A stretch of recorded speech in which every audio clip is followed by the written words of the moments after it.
Brigade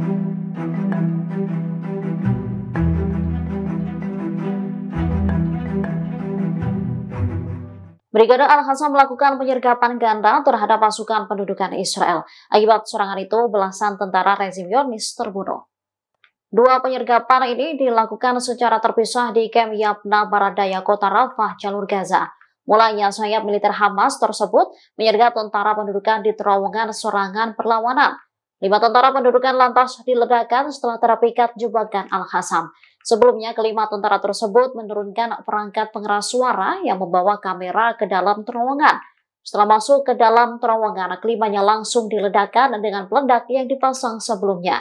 Dalam penyergapan kedua, Brigade Al-Qassam mampu melumpuhkan 9 IDF. Saat itu, tentara rezim Zionis memasuki sebuah rumah jebakan di kamp Yabna di kota Rafah. Setelah seluruh pasukan pendudukan masuk, perlawanan Palestina langsung meledakkan bom yang telah dipasang sebelumnya. Selain dua penyergapan tersebut, Brigade Al-Qassam juga meledakkan kendaraan tempur Israel. Mereka menargetkan bulldozer D9 Israel dengan peluru Al-Yasin 105 dekat Masjid Al-Zalal.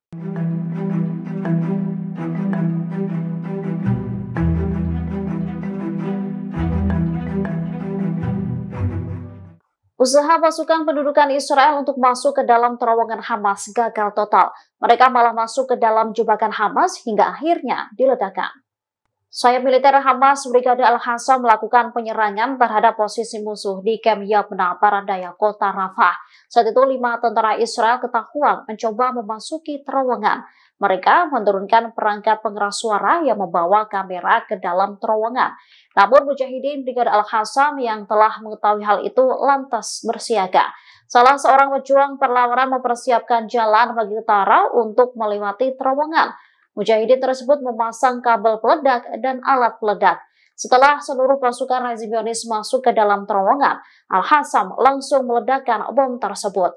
Mereka mengklaim tentara Israel terbunuh, namun ada pula yang mengalami luka-luka.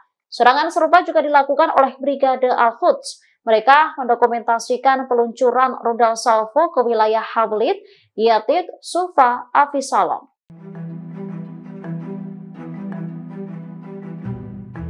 Brigade Al-Qassam mampu menjerat pasukan perlawanan Israel dalam 3 penyergapan sekaligus. Seorang perwira IDF dilaporkan terluka parah dalam insiden ini. Brigade Al-Qassam merinci proses penyergapan yang mereka klaim menghasilkan korban jiwa di kubu tentara Israel. Mulanya para mujahidin meledakkan alat peledak di pagar pemisah. Hal itu bertujuan untuk memancing pasukan pendudukan. Ketika para pasukan IDF sedang memperbaiki pagar, mereka dikejutkan oleh bom kedua yang diledakkan pertempuran Al-Qassam. Ledakan tersebut melukai 2 tentara rezim Zionis. 3 rangkaian penyergapan Al-Qassam itu ditutup oleh ledakan bom ketiga saat kru penyelamat dari pihak Israel bergegas merawat tentara yang terluka. Seorang perwira pendudukan terluka parah setelah terkena ledakan tersebut. Sementara terbaru, Brigade Al-Qassam mampu membunuh 9 tentara Israel. Saat itu tentara rezim Zionis memasuki sebuah rumah jebakan di kamp Yabna di kota Rafah. Setelah seluruh pasukan pendudukan masuk, perlawanan Palestina langsung meledakkan bom yang telah dipasang sebelumnya.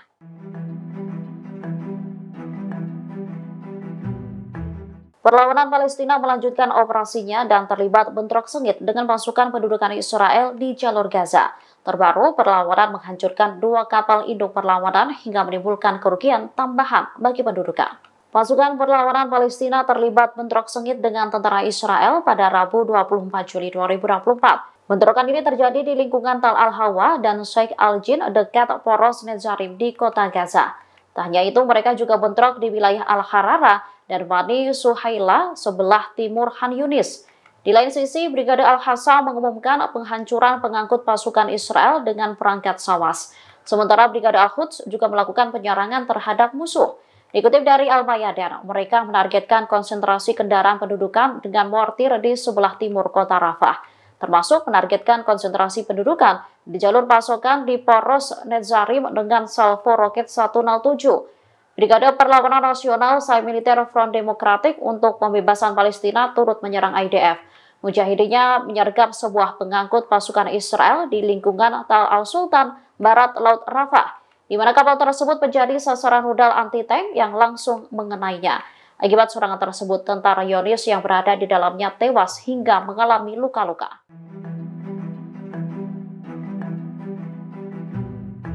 Konflik di Timur Tengah dimungkinkan akan pecah yang dipicu oleh perang Gaza. Bahkan Rusia hingga Iran disebut akan terseret dalam konflik ini. Analisis ini disampaikan oleh pemimpin redaksi majalah Forbes, Steve Forbes. Forbes menulis perang besar akan terjadi di Timur Tengah antara Israel, Hizbullah, dan Iran. Lebih lanjut disebutkan bentrokan tak akan bisa dihindari. Masalahnya konflik di Timur Tengah itu akan meluas dengan cepat. Kemungkinan besar tidak hanya melibatkan Amerika Serikat, tetapi juga Iran dan Rusia. Redaksi Forbes percaya konflik akan meledak dalam waktu dekat. Sementara titik konflik utama adalah perbatasan antara Israel dan Lebanon, tempat Hizbullah bermarkas di perbatasan selatan negara itu dengan Israel. Rusia sendiri sebelumnya menyebut perang antara Israel dan Hamas di Gaza saat ini disebabkan oleh kebijakan Amerika Serikat di Timur Tengah. Menteri Luar Negeri Rusia, Sergei Lavrov menyebut Amerika Serikat dan sekutunya menjalankan eksperimen geopolitik baru. Tindakan itu hanya memperparah situasi di Timur Tengah. Download Tribun X sekarang, menghadirkan lokal menjadi Indonesia.